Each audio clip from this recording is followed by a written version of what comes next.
No, you don't come. Okay. Easy now, you're shooting my record.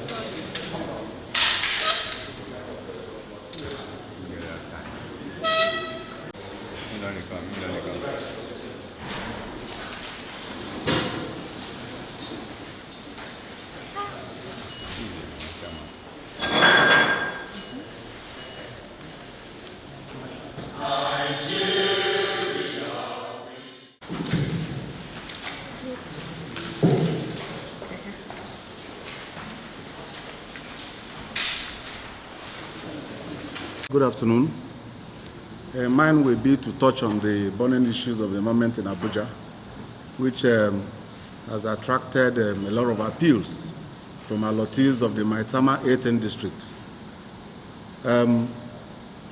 The publication that was made on the 19th of this month, December 2024, was to the effect that the allottees, those people granted plots in the district that were yet to pay their CFO bills, that their titles had been withdrawn.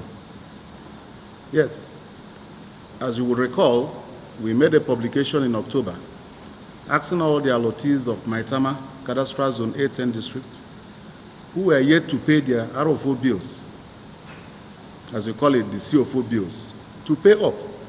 And they were given 2 weeks within which to do so, failing which the titles would be withdrawn.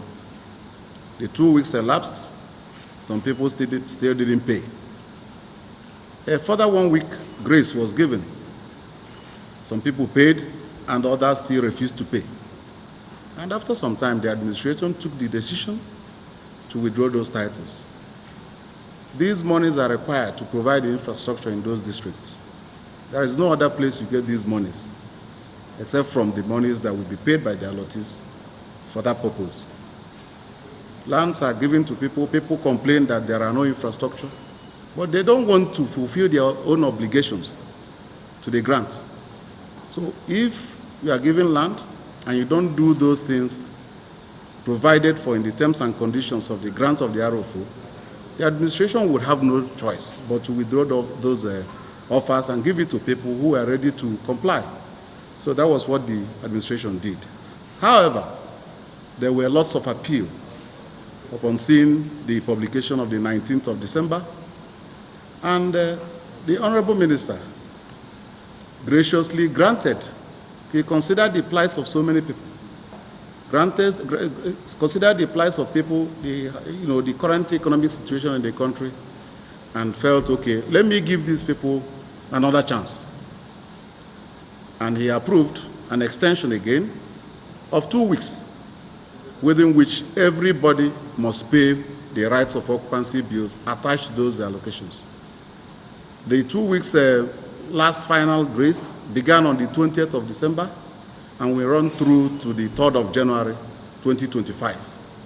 So I would think that any well-meaning allottee who really intends to develop his land and who believes in the development of the FCT would, between the 20th of December, when that publication for extension was made, up to the 3rd of January 2025, pay up any outstanding bills.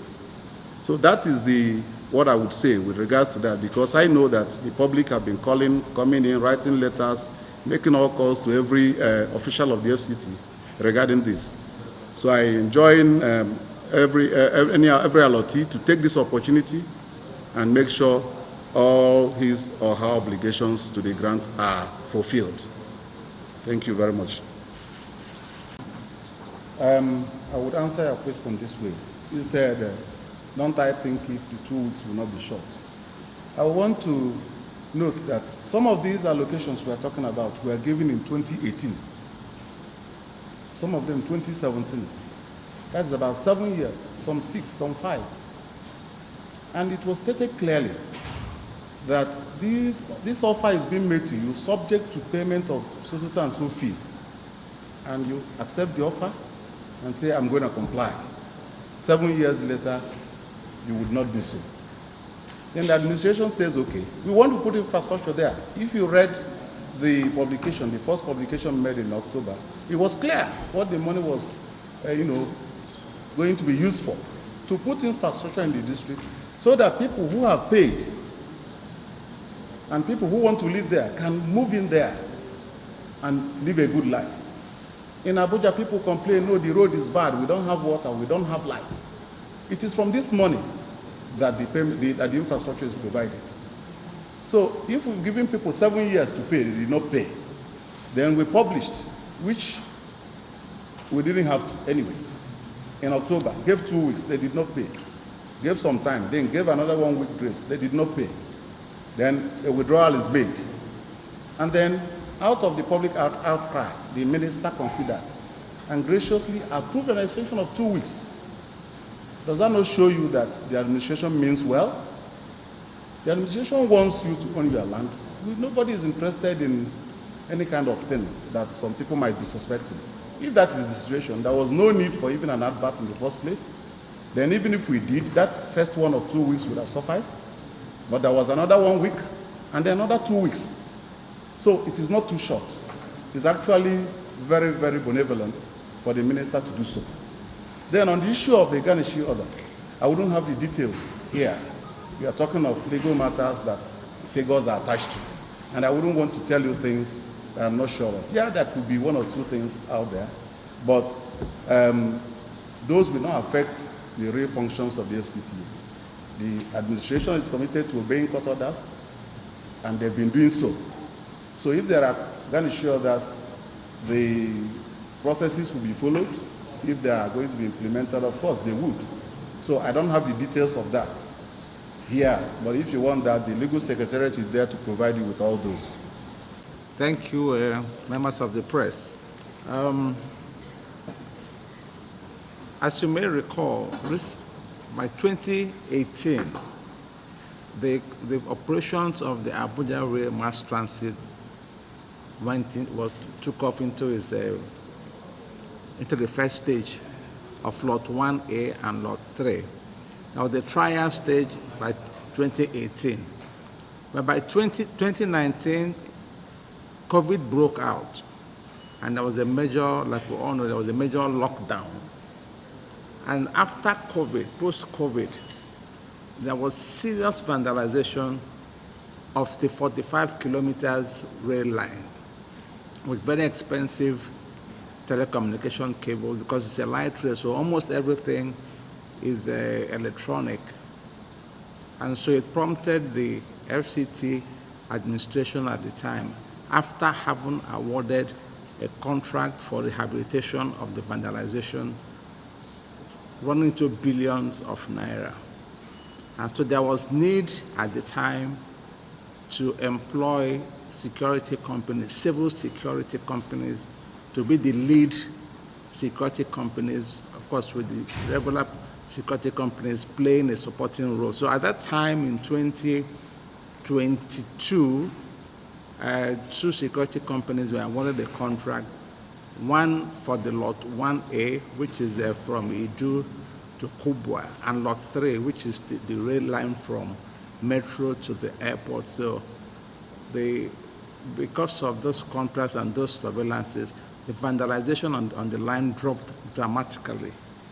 And so the contract had just expired, and as you recall, we have started full commercial operations after the flag of May 2024. So there was need, we all know what's happening in the country, vandalization left, right, and center. So there was need to also renew the contract for the security of the rail line, because this is expensive equipment that we're talking about here. And the Honorable Minister intends for the Abuja Rail Mass Transit to run completely and thoroughly all through his tenure, and even forever, if it can, which is the plan, to lay a solid foundation. So the contract is important for the security, because if one single cable is vandalized, it will distort the operations for a long time. So that is why it became imperative for the contract to be renewed between 2024 up to 2026. It's a 2-year cycle.